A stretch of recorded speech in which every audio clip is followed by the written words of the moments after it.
Broadcasting live in Tempe, Arizona, you are tuning in to the Culture Crush Business Podcast with Kindra Maples. We are here to highlight great companies and great resources for improving company culture.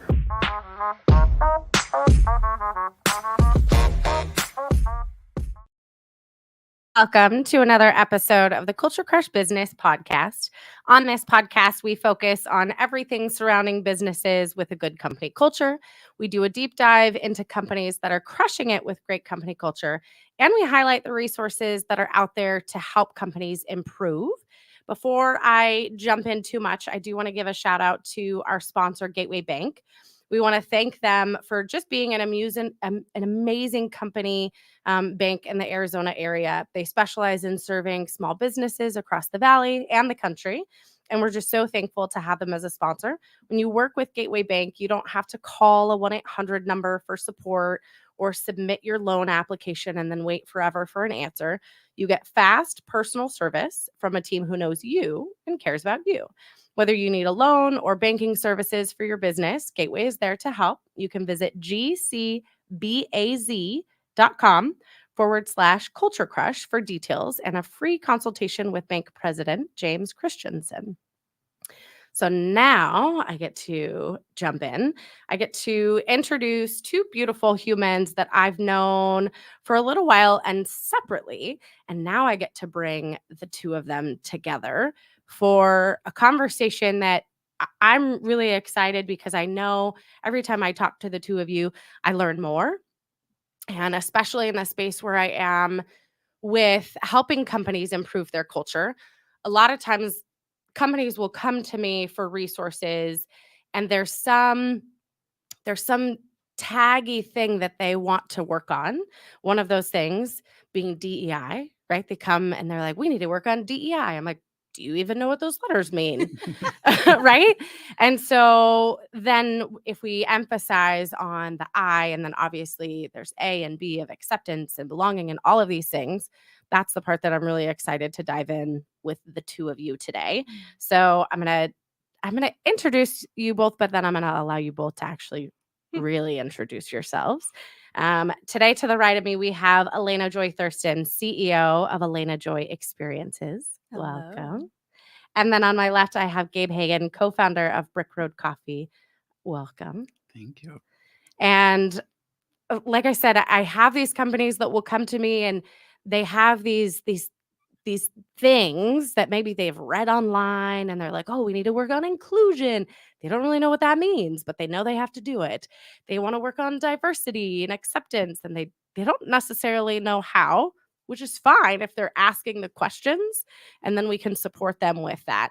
With you guys, I want to hear a little bit about you, how you got into your space. Both of you have beautiful stories about what you're doing and where you are.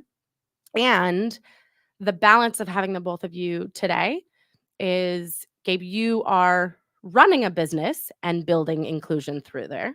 And Elena, you go into businesses and help them build inclusion. So I think there's this beautiful, beautiful mix. So Elena, let's start with you. Tell us about you, your story, how you got, whatever you want to tell us. You can tell us. It can be more than the 30-second elevator pitch. All right. So Elena Joy, pronounced she, her. I run an HR consulting business through the DEI lens. I'm a DEI consultant like no other you will meet again. As a formerly practicing bigot, I approach DEI in a very unique way, on the basis of self-awareness and being aware that we all have internalized bigotry, and it's not going to go away until we address it. So I come into companies with that perspective, and I have found, because of my background as a formerly very conservative person in a very large conservative community, I can speak the language of white conservative America. So I'm typically brought into companies where the leaders are at the intersection of personal beliefs and best practices in the workplace. And they are trying to navigate that in a way that's both authentic to them, but also good for the business. So yeah, that's the work that I love doing. It's a good time. I love that. And was there something that really started to shift you from that conservative space to the HR consulting and really focusing on the DEI?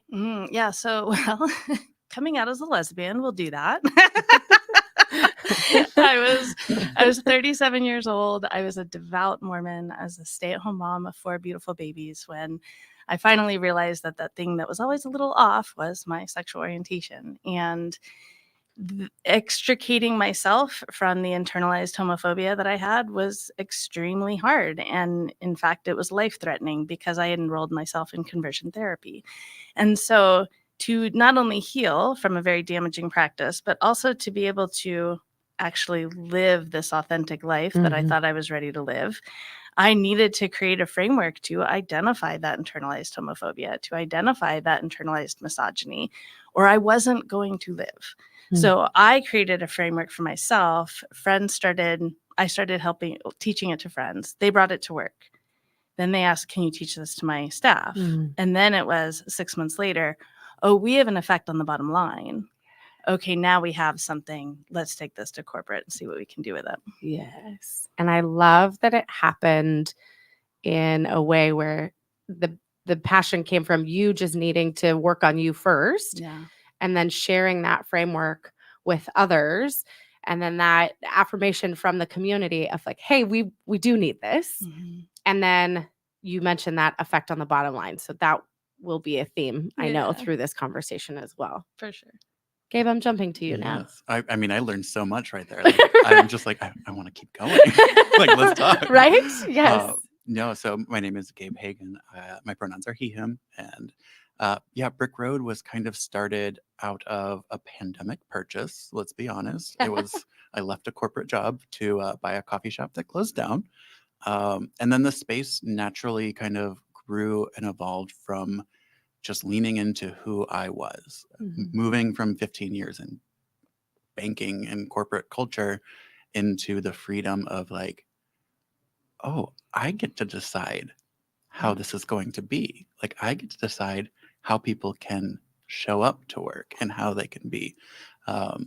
It's terrifying, first of all, brick and mortar, pandemic, all sorts of terrifying.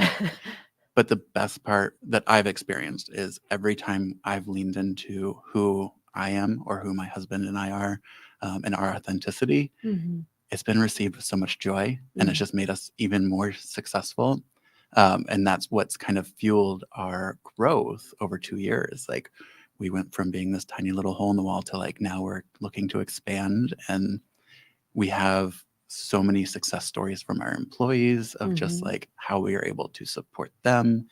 They give back so much to me when I create that environment. And it's just like, every time I'm like, I wonder if this will work, where I just treat them like an adult. I'm like, holy. You can say it. Look, they work. It works. Yes. Like, I pay them fairly. I treat them with transparency, and I just respect them as individuals, or I try my best. I'm not perfect. And I'm paid back in exponential value. It's insane. So that's been my little bit of a journey from where we started. But we definitely leaned into our queer identity, and that's kind of what's created, I guess, Brick Road as being this unique space. Is we're not afraid to be in what are traditional business spaces, but showing up fully as myself, like nail polish and all, you getting it. Like, I've stopped masking all of the ways that I used to have to fit into corporate culture to get that promotion or whatever it may be. Wait, Gabe, show us your straight voice that you used in banking. Thanks for calling. Oh, we can't say the bank. I don't want to call them Make out. up a bank. NDA, whoops. I said Gateway Bank. No, You can say them. It'll be an No. extra. An extra thank you. we bank with them. We love them. Right? We James love is that. great. Everything you're saying, I'm like, yes, that's true. So no, but it's true. You have that voice. You have that, like, Yeah. you have that way of appeasing people. And, I'm going through personal struggles with even my own family, where it's like, I have, since the pandemic, since 4 years of a Cheeto, like, it's just been a breath of fresh air to lean into who I am and realize, like, no, I'm not going to make you comfortable by putting on the straight, acceptable version of myself. I'm just going to be me. And if you're not comfortable with it, then that's a you problem. And it's remarkable how most people are great with it. But those that aren't, it's like, well, then it makes me have to take a step back and question, why am I spending the time to gain your comfort. You should put the effort in to gain my presence. Yeah. I love everything about Yeah. this. I love that every time I talk to you, there's something new that you're trying with your staff. And it might even be the first time. It, like you said, you're like, hey, they're human. I need to pay them well, take care of them. How do I balance the funds and the revenue? How do I put money aside for them that maybe you don't need it? It's better to go to that. Like all of these conversations I love. I also love that both of you, I'm really glad to know both of you now. Not that I wouldn't have loved the previous versions of both of you. You would not have loved the previous. No. I was really boring and didn't leave my house because I was like, I don't want somebody to think bad of my employer. Right. And you didn't have the fabulous nail polish and the stance that you have now and this understanding of who you are. And like you're talking about boundaries. I have a coach that I've worked with, and one of the things that we talk about is boundaries, and you setting the boundaries.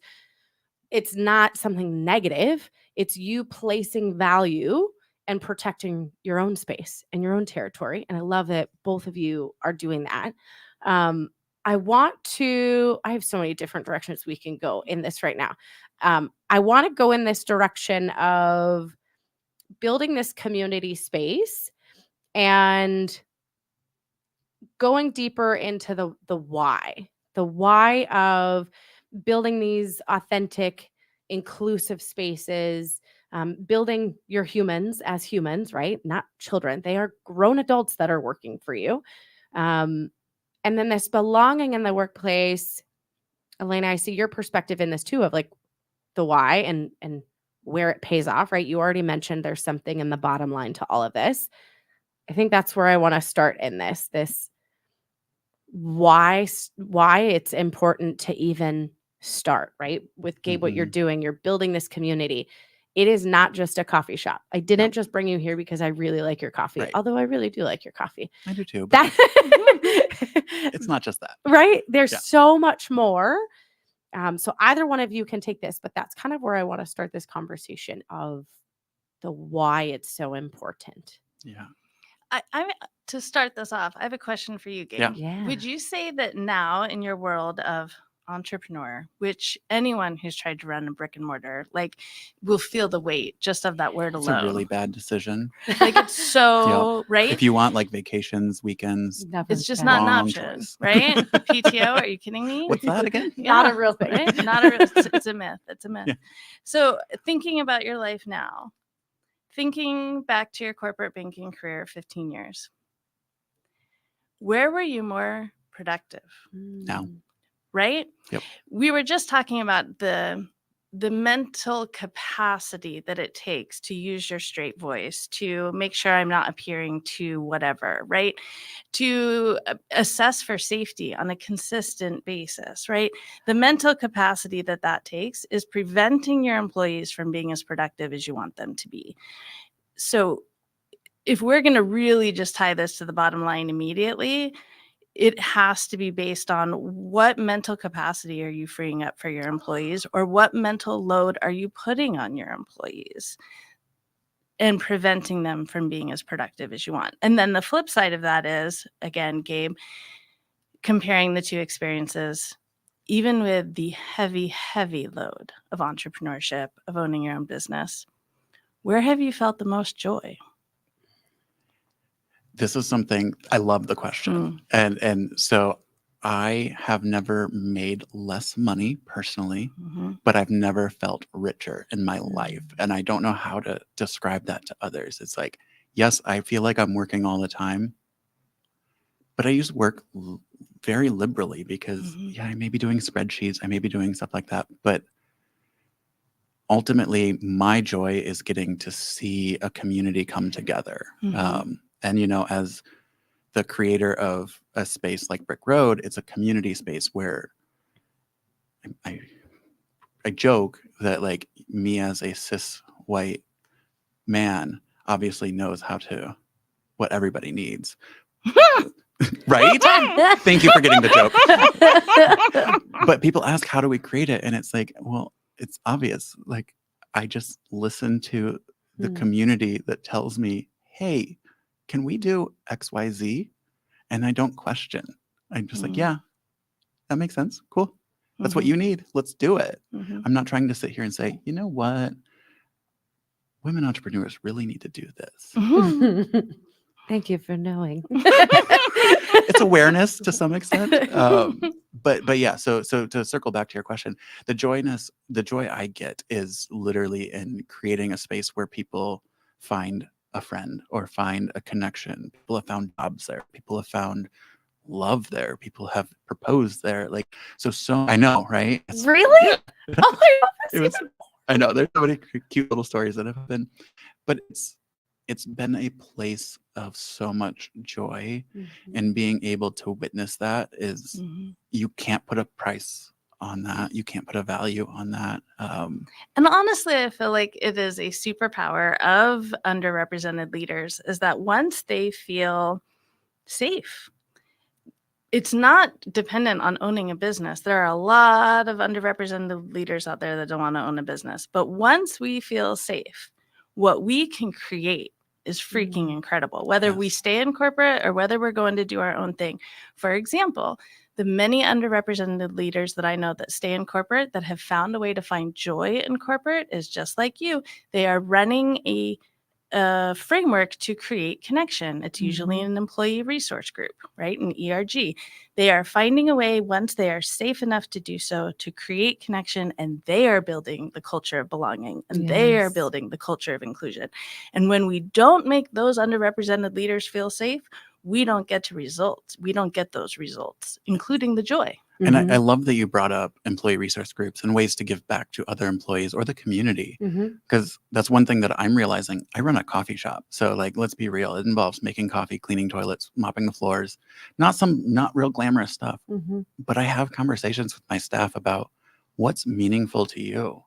How can we create an experience here that's meaningful to you? Do you have a certain hobby that you want to pursue? Is there a part of the community you want to give back to? How can I incorporate that into what Brick Road does as an overall? So that way they feel like they're not just cleaning bathrooms or making coffee. They're creating a space where we're empowering people in the community or even them in the community to really make that impact and that difference. And I think when you listen to people, it's magical. People are humans and they're amazing, and just the generosity that everybody has. And it links to them starting with you, working with you. It links to those corporate companies. If they're starting with you and they realize that they can be authentic and inclusive and all of this, and they can be themselves and figure out what their joy, maybe they do have that role that they are dreaming of to be in corporate, right? We don't want them to then go into corporate and not have those leaders that are safe and open and able to start those ERGs and whatnot. And then there's these two sides, right? So that's why I'm glad you were talking about the corporate side of things, because it's very different. I mean, Karen's heard me say this, and Stephanie 1,000 times, about, I think about my dad. When my dad went to work, my dad was a very conservative, white, straight, loving male, went to work, did his job, came home. There was never a moment where my dad talked about being valued and heard and seen. And if he was alive today to see everything, he would just be blown away about these conversations.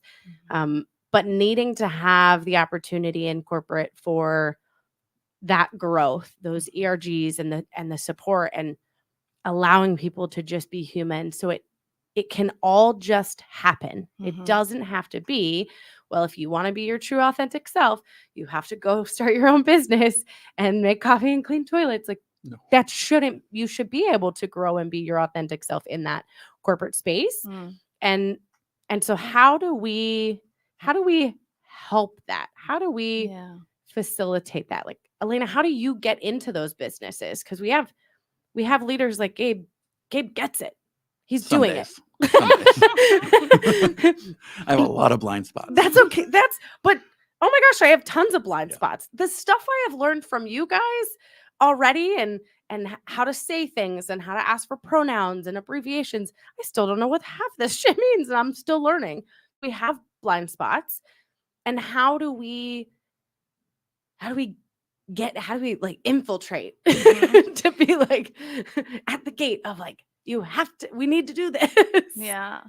For me, my framework is inclusive leadership skills. And so I start with, in order to be inclusive of anyone at work, we need to be radically inclusive of ourselves. And that means being inclusive of the internalized bigotry that we have. That means being radically inclusive of the moment that we're in. So let's be radically inclusive of the story you just told. So your dad and many, many of his peers found success in business by leaving life at home and leaving work at work, right? That separation, they found success. So why would they change that, right? Because that is how they found success. Let's also radically acknowledge the fact that when they were at the height of their careers, they had a third space. So in societies, we have a first space and a second space that's usually home and work. And then we all need a third space in which we can truly be ourselves. We can bring our authentic selves into this third space, right? And Gabe provides that with the coffee shop. And oh my gosh, does our community need it, right? Anymore, because we need it so much, because anymore there are very few third spaces. We don't often have the opportunity. There aren't the softball leagues when our dad was at their peak, right? There are not the Elks Lodge and all of the fraternities that our dads hung out at, right? Unless they're going to a bar and hanging out with their friends at the bar, businessmen right now don't have a third place. Businesswomen right now don't have a third place. So let's acknowledge that because we demand, 10, 12, 14 hours of work a day from our employees, we have to give them a place during those 10 to 14 hours a day where they can actually take a deep breath, where they don't have to feel like they are the only of that in the room. If we're not providing that for them, do we honestly expect that they're going to be around very long? Right?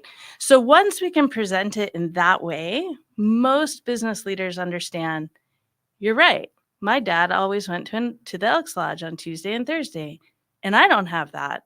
And this is why I've been feeling disconnected. Yes, it is. 55-year-old white cis male leader of a corporation. It is why you've been feeling so disconnected and lonely. And so have your employees. So how can we transform that here within this culture? I am fascinated. My mind is blown right now. I'm already like, I'm thinking of like, what was this third space for my dad? Mine was my dad hung out in our garage with the entire neighborhood. My dad went on motorcycle rides, yeah. And that was his space, his moments. And he was also only working 8 hours a day. About that, yeah. He wasn't doing the 12, 14 that we're doing now. But the other, I know. Do you like how I just stared at her for a second? The other part of this, though, is that I love that you're talking about this, is that it has nothing.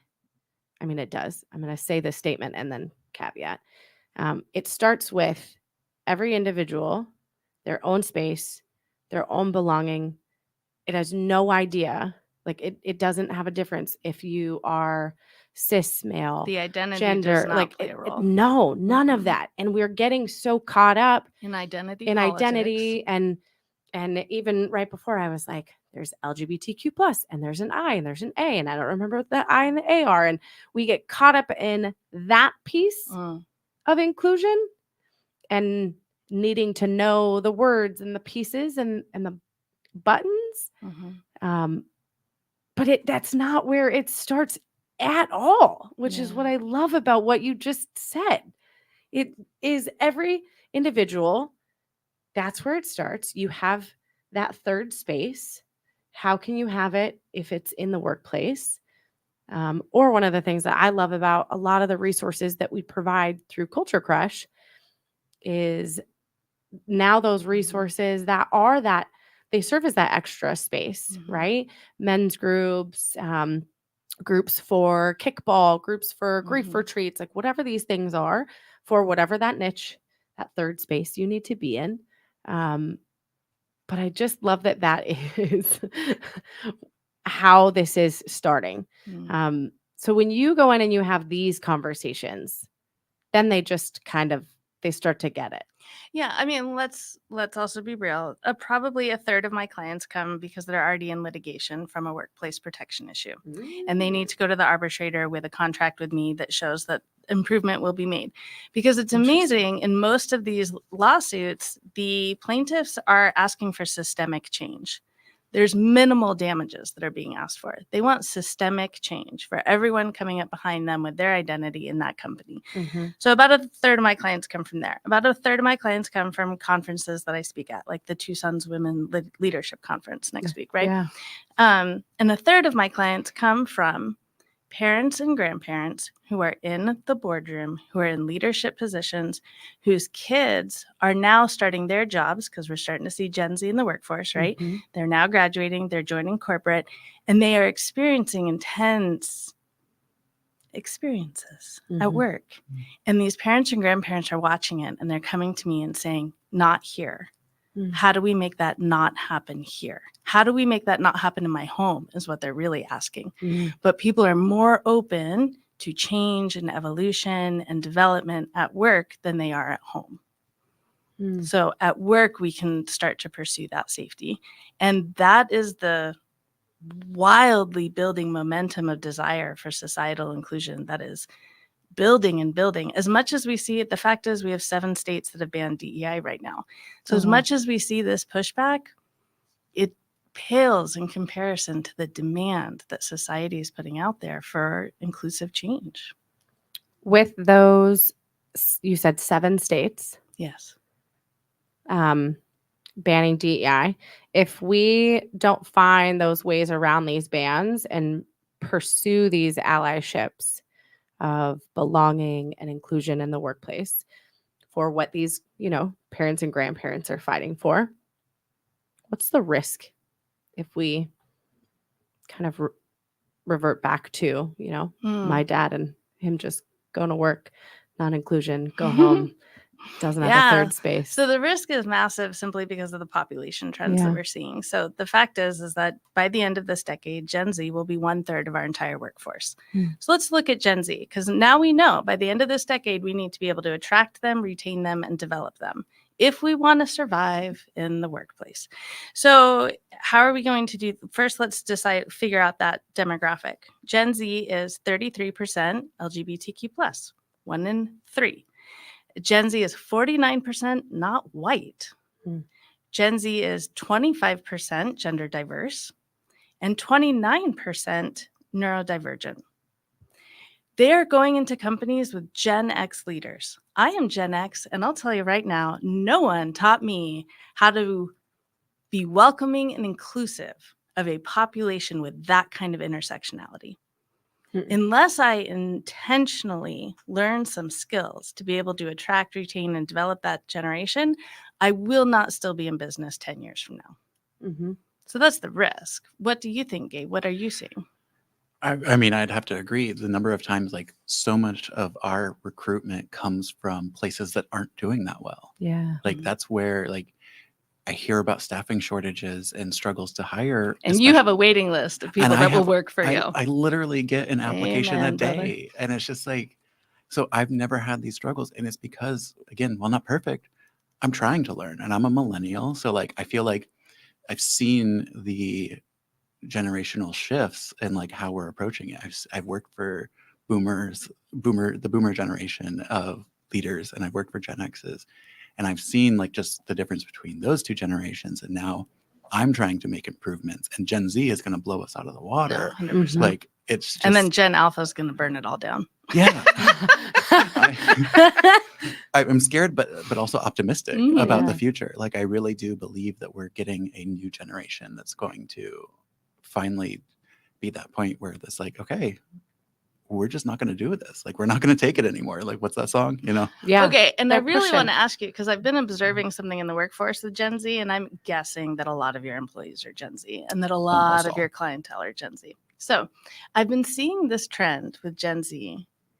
Everything they're asking for in their corporate jobs revolves around safety. Exactly. And I think back to what this generation has been through, right? all of the school shootings they've Oh seen. God. Not just the shootings, but the monthly drills that they did all through elementary school, all through high school. We literally drilled it into them that they are not safe. Right. Every adult around them has not kept them safe their entire life. Yep. And now they are quote unquote adults and going into the workforce, and they are picking the companies that are making them feel safe. For example, one of my companies was able to get a 90% acceptance rate on their offers in this past cycle. And they really think it's because of one of their key benefits that they offered that none of their competitors did. And it was a meal service, a 4-night-a-week meal service. These gens, none of them said no to this. Wow. And I brought it up with my 21-year-old because I have 2 Gen Z kids. And I was like, would you take that even if the offer was like, let's say 10 grand less? And he was like, are you kidding me? To have a guaranteed 10 nights of dinner on my table every single night, I would do so much for that company. Wow. Why are we at a point where people are struggling to like find food To still? eat. Yeah. And it's funny you talk about safety. One of the biggest eye openers, because I've worked at coffee shops where you open and close alone and stuff like that. Mm-hmm. One of my biggest morale boosters was when one of my employees came to me and says, we're open until 10 p.m. So we're in a pretty well lit parking lot. So yeah, we had one person close, but one of them came to me and said, hey, I don't really feel safe. So I started scheduling 2 people because it's literally an extra hour of labor for me. So we're talking $15. Mm-hmm. We're not talking like it's going to break the bottom line, Mm-hmm. Mm-hmm. but that one change increased their feeling of safety tenfold. And the fact that they could come to you and say, that's it. instead of just keeping their mouth shut and being like, I'm going to go find another place. There were so many They little knew. things that upset them. And then once one person felt like they could come to me and I made that change, all those other things go in. Because I don't think they always know what they're really feeling because of all the trauma they've lived And through. the fact is their brain, unless they're 25 plus, their brains are not fully developed. Like how I managed to get through parenting teenagers was thinking about the fact that they literally have holes in their brains. So, and that is so important right now because I'm seeing so many struggles between Gen X managers and leaders and their Gen Z employees. They are fundamentally different. They're at odds in huge ways. And I felt that in my parenting. And so now I'm seeing that play out in the workforce and how that's affecting things is pretty intense. But I wanted to point out something with what you said around they were able to come to me and ask for this one little change. Inclusion and belonging is the most powerful way to prevent burnout. Because when our people feel safe enough to ask for the little thing, safe enough to advocate for themselves, ask for the things that they need. And oftentimes I get corporate leaders at this point being like, oh, great. So I'm going to make them feel safe and they're going to ask for more mental health days. Like, do I really want them to self-advocate? And okay, that might happen. But what happens more of the time is they ask for those little things that you never even thought of that cost almost nothing. And it literally buys their loyalty and engagement, which is ridiculous but true. It sounds so simple, but so one of the recent changes, you talk about how I'm always changing things. I'm always changing things. Gen Z loves that. Just kidding, they don't. No generation loves that. Let's be real. Change is like, no. Gabe's like, and it's a Tuesday. And what can we do?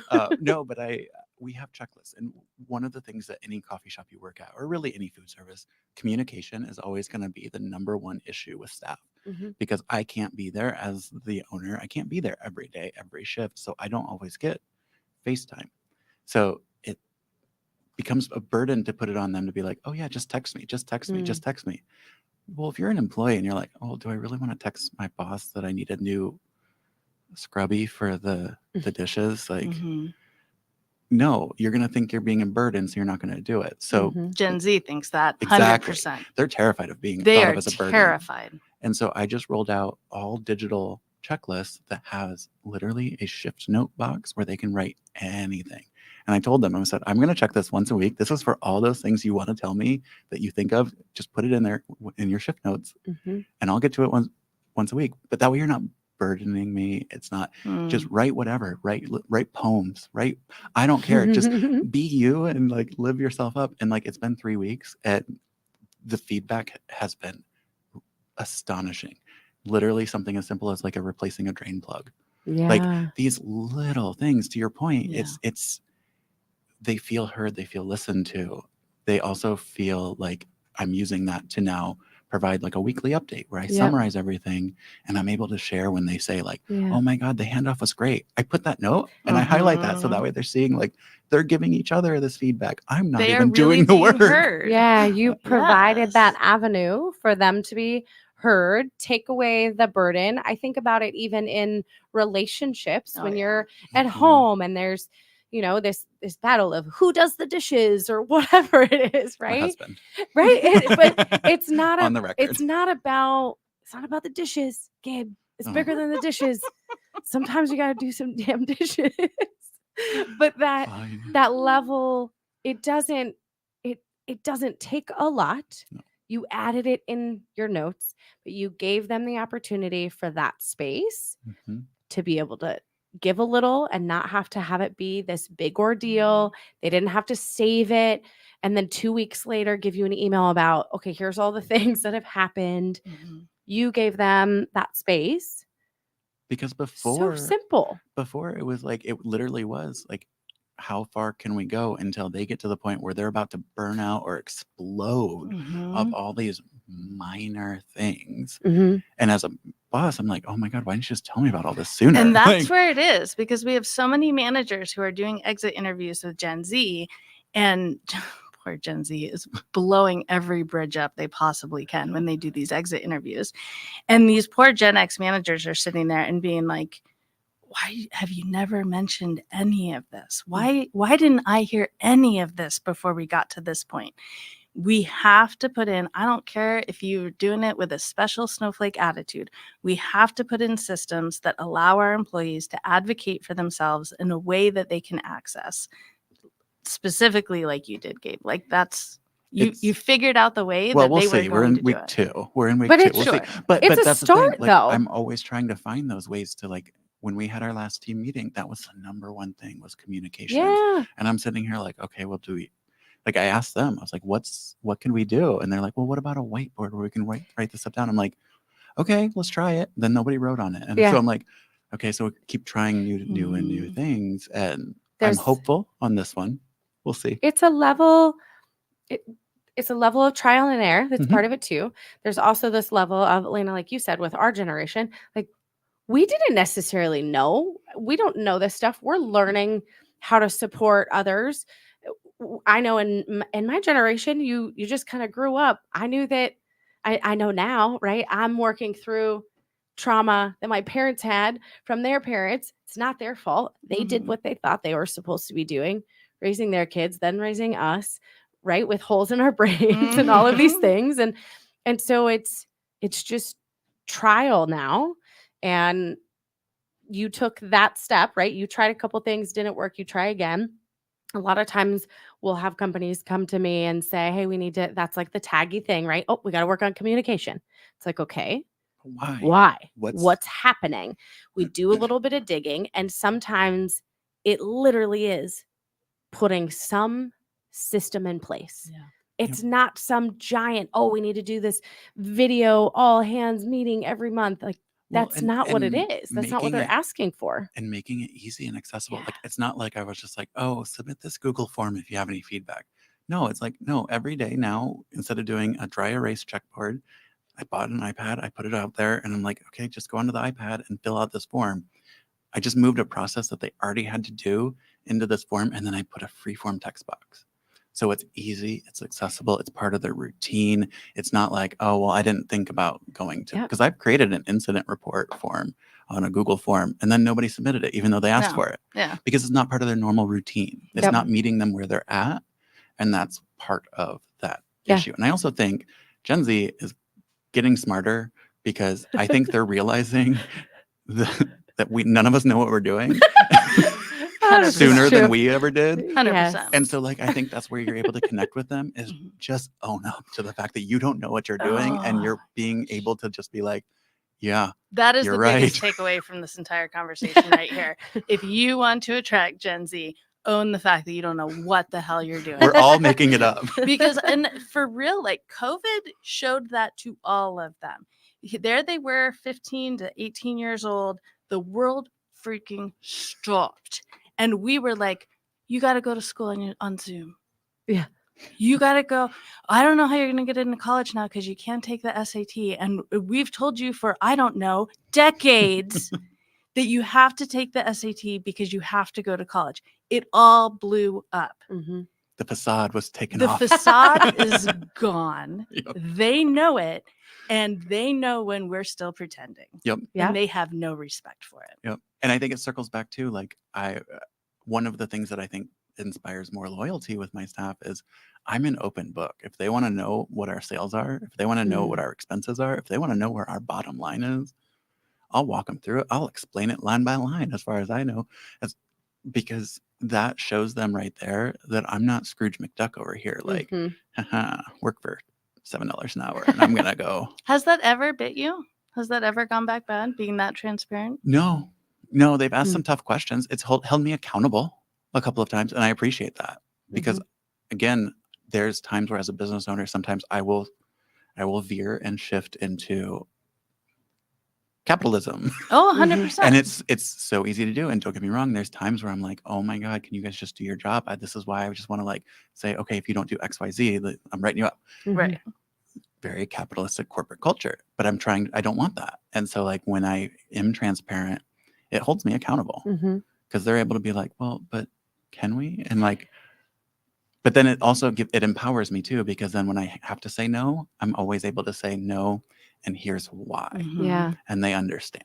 And I'm treating them with that respect. I think that helps. And I see this as a beautiful evolution of you individually from your background in a space where maybe you couldn't be transparent about anything and were very much barricaded in don't be transparent about certain things. The number of corporate meetings where we're like, well, this is coming down, but you're not supposed to know about it yet. And like, we don't even know about it. It's like, oh, just be honest. Like, are you going to lay us off or not? Like, are you considering it? Like, so I can be prepared. Like, literally, it's not that hard. Treat me like an adult and I'll treat you like an adult. Like, sugar. Yeah. I'm curious to know the other side. So I love the example of the communication and how so far it's only been a couple of weeks, but it's been a successful little piece. I'd love to know if there's a moment that was more of a challenge that you faced in building this inclusive community. I know there's been some bumps and struggles, and how, if you have an example, I'd love to hear. And then how do you push past that and know that it is not going to be beautiful rainbows all the time, right? You know, you're going to have to push through that storm as well. Yeah. So I think anytime you create a culture where you're saying it's a safe space, safe space means a different thing to so many different people. So we went through a struggle where there was times where we're a public facing business. We have customers coming in off the streets. I can't control the background of every customer that walks through that door. And so there's times where I've been challenged by staff to say like, well, you say it's a safe space, but so-and-so came in and said this and made me feel uncomfortable. And it's, there's no magic barrier I can put on a door that like screens everybody at the door. So it's like, yes, it's teaching people that has been one of the challenges, teaching people like there's still going to be bad that happens. There's still going to be harm that happens. But what I can do is I can empower you to say that's not acceptable and ask them to leave. I'm not going to give them a refund. I don't care. I don't need their money. We don't need their money. Like, I'm not going to sit here and be like, well, why did you refund this transaction? That's not so that's how I'm able to empower them. So explaining that. And then the other big challenge that we've encountered, and I think this goes for whatever way you are, wherever you're at on this spectrum, there's always going to be those people that expect perfection. And they're going to expect you to be perfect all the time. I've had to find my way of being comfortable with the fact that not everybody's going to like me. Not everybody's going to think that we're doing enough. People are going to want us to do more and not understand why we may not be there. I mean, to be honest, we're a coffee shop. Sometimes it's like we do speak out on certain things, but we're not going to speak out on everything. And that's going to make some people uncomfortable. So I think it's understanding that you can't be all things for all people. And understanding that not everybody's going to be ready for the environment that you are creating. Like, we create a very inclusive culture, but by doing that, we've also garnered attacks on us. And so in my interviews now, I have to ask people, I tell them, like, hey, these are the things that have transpired here. These are the types of harassments we've experienced. Not that it's a lot, but we've experienced it. Are you at an emotional state where you can handle that? Because I need to be transparent with them. And if they're not there, I just want them to know that, because it's going to be challenging for them. If something catches wind, if something gets picked up by a right-wing blog, we're going to get phone calls. And if you're not at a space where you can handle that, that's fair. Absolutely. And it's just that, so it's that transparency. And that was something I had to learn the hard way, because I didn't put that preface out there. And then I had employees that weren't quite ready to be in that space. They weren't quite at that point where they were fully comfortable within their own skin to be able to realize, like, it's not a personal attack on you. It's somebody doesn't like our community as a whole. And has decided that they're going to attack. And it goes beyond, I love that that's part of a conversation that you have in the beginning, because it goes beyond this interview for a job, right? It's an interview to work at a coffee shop. You're being completely open and transparent in the beginning. That's what's also building the culture of your company, for both sides, the company that's doing the interviewing, the individual that gets to say, I'm still going to be somebody that comes and hangs out and purchases coffee, and I'm not in that mindset and that space yet to be able to deal with a situation like that. There's a piece of this when it comes to companies when they're interviewing. It's this moment of mask. You got to say the right thing in that interview so you get that job. And how is that going to work out for you in the end when you've both faked it through an interview? Right. And so you having these conversations very bluntly, very upfront, is what's also building the beautiful culture that you have. And Elena, I'm sure that this is part of the work that you do with companies, is building that inclusive, safe space. And how do you build that and start it right in the beginning? Yeah. So I spoke earlier about the self-awareness skills, teaching leaders who can then model it for their employees, what self-awareness looks like, sounds like, feels like, the habits, the hacks that we all need to actually be self-aware. The next step is non-binary thinking.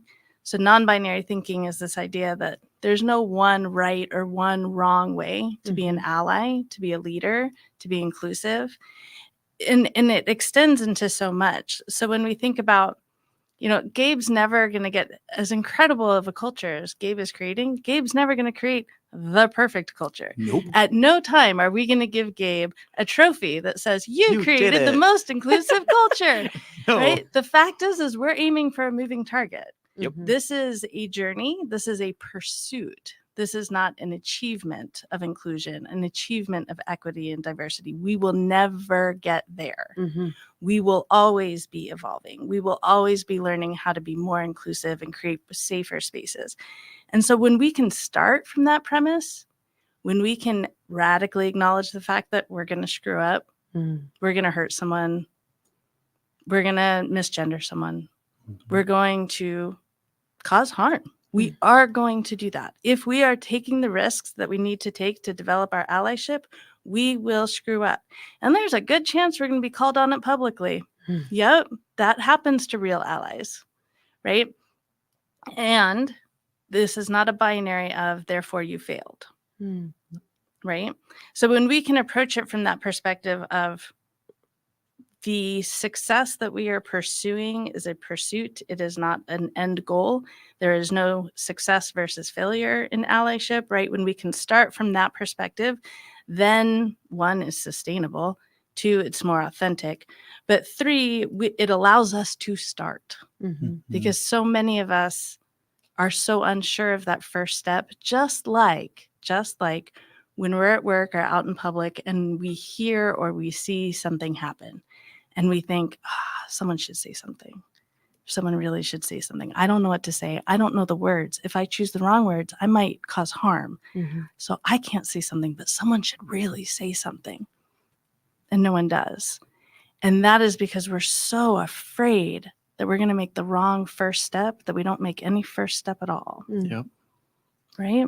I've stepped on a lot of turds. This mouth gets me in a lot of trouble. But it's coming from a place of like, I'm learning how to try to take that first step of like Yes. saying something. And Yep. it is hard because it does come with learning.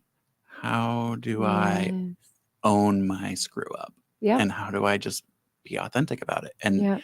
every time I've messed up and I've been able to own it, we move on, because Right. my intention is never to harm. And I just own up when I do harm somebody, Yeah. and I don't justify it. I don't sit here and try to talk my way out of it. I'm just like, you're right. Yeah. That is valid. And isn't that what we want from our employees? Yes. Don't Exactly. we want them to have the ability to see a screw up, recognize the screw up, have it not define their entire identity, be able to learn and move on? We expect that from our employees. Therefore, we need to expect that from ourselves as well. Yep. And I love that this is the topic we're kind of winding down on. I was just recently on a show with David Steinmetz out of the Phoenix Business Radio X studio as well. And his show is called Changing the Perception of Blindness, with me as his guest. I am not blind. And so having this conversation of the inclusion and the diversity and the accessibility from a very similar perspective of I, along with a lot of other people out there, I don't know what I don't know.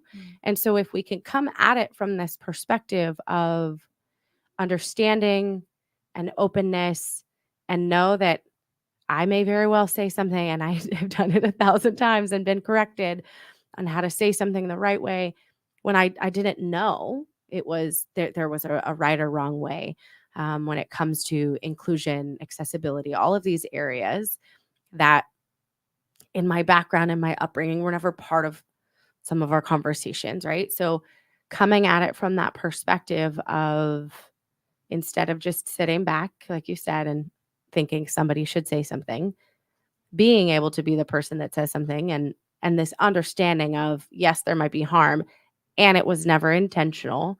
We're all trying to learn and grow in this world. May I interrupt you? Yes. Because I feel like there's a really important point that we need to get to, which is the intent does not matter, period. Mm-hmm. No one cares about the intent It's the anymore. impact. Just like unconscious bias, we are being expected to be conscious of our biases. Mm-hmm. The only thing that matters is impact. And I love that that's the part of non-binary thinking that is so powerful, is we can release ourselves from the shoulds. I should be a leader this way. I should be an ally this way. And instead focus on the desired impact we want to have. Mm. And if we screw up on our way to that desired impact, that's okay. Yeah. Again, non-binary thinking. But let's stop excusing intent. Mm-hmm. It is not helping anyone, and it's not helping anyone get to the desired impact. Thank you Mm. for interrupting and for reframing that. And I think that is a beautiful way to wrap up this conversation.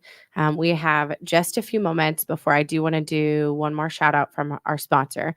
Before we do that, I want to give each of you just kind of one moment of any takeaways, any final tips or advice that you want to share with leaders that are listening and trying to learn.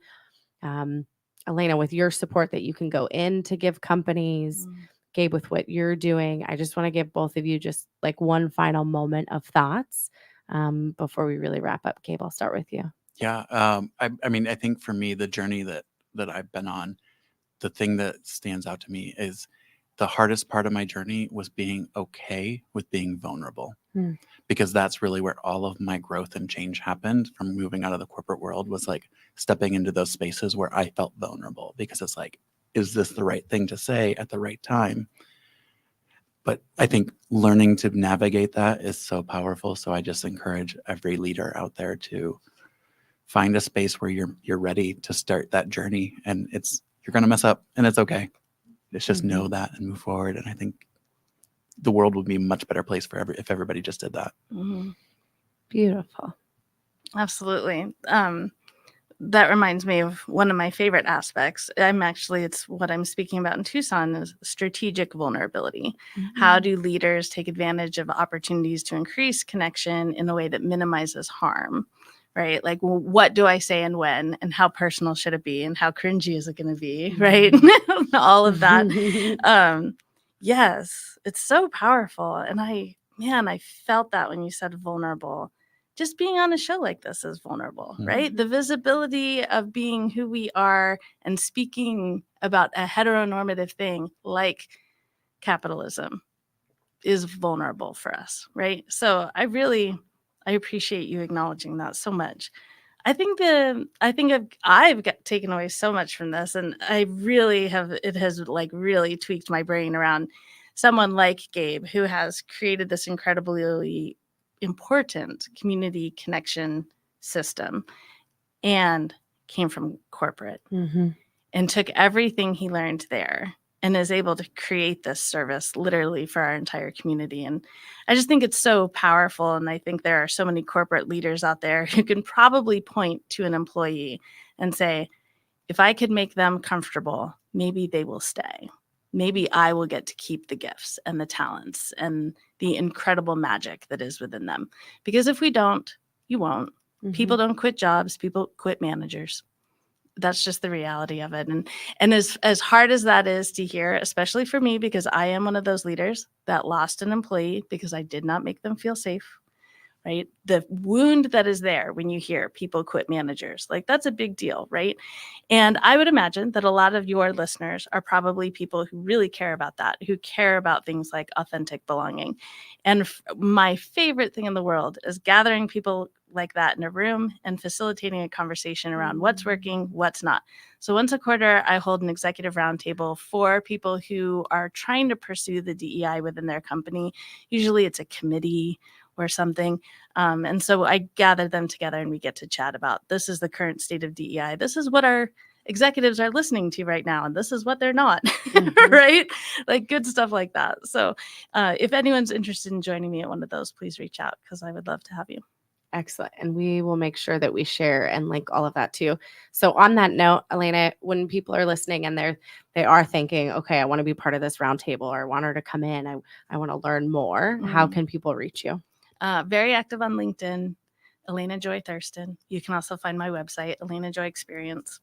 Yeah, it's all there, and I would love to connect. Yeah, your community is absolutely incredible, Kindra. They are good people. We're building exactly what you guys are talking about. How do we be vulnerable and be authentic, and how do we grow, and how do we shift? And it's a learning, and I am so thankful. I learned so much from the two of you today, so thank you for that. Gabe, when people are listening and they want to hear and find you and your coffee and all these beautiful things. Yeah, Brick Road Coffee on Instagram, LinkedIn, and brickroadtempe.com is our website. So beautiful. I've learned so much from this. This has been awesome. Great. Before I do one last moment of recap, I do want to do a quick shout out with Gateway Bank. We're going to play that. Details and a free consultation with Gateway President James Christensen. So as we wrap up this conversation, I just want to thank the two of you again for, you said it, Elena, even joining this conversation of vulnerability and authenticity. I am learning every day. How do I help other companies to grow?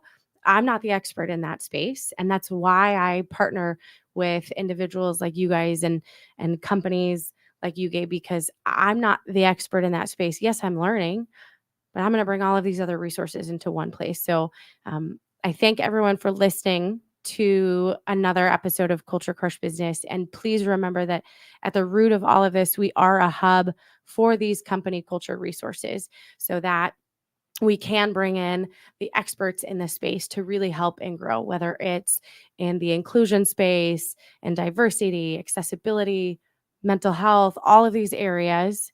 We're going to be able to bring them all into one location. So we'll wrap up and we'll hear a quick word from our sponsor as we leave.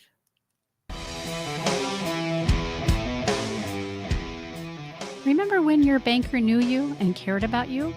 This experience still exists at Gateway Bank, the only community bank in Mesa, Arizona, serving customers Valley and nationwide. With Gateway, you get the fast, personal service of a small bank with the convenience, security, and stability of a large one. Whether you need a loan or banking services for your business, they're here for you.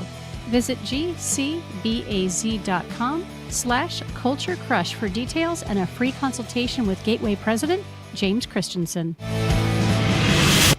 Thank you for listening to another episode of the Culture Crush Business Podcast. Culture Crush is your hub for company culture resources. If you think your company has a strong culture that should be highlighted, we want to hear from you. If you are a company that supports growing great cultures, then we want to hear from you too. Connect with us at info@culturecrushbusiness.com.